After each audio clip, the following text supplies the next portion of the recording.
Well, friends,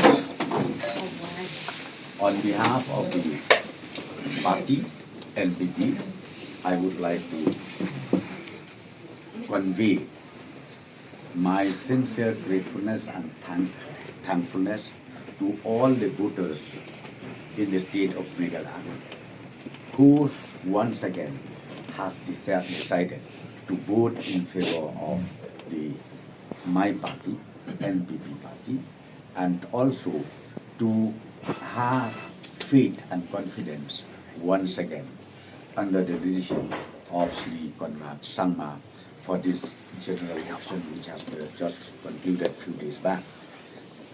And number two, I would like to also mention here with great concern about what has happened last night. We have seen it.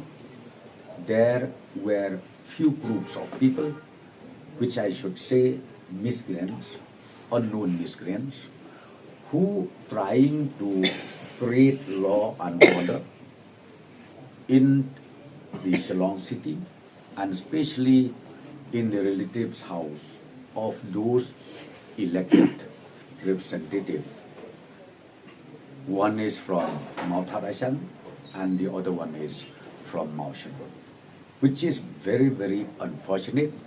It seems these people trying to snatch away the constitutional right of the elected representative. So the message therefore is very clear. We will not allow such criminal activities to happen in the entire state of Meghalaya.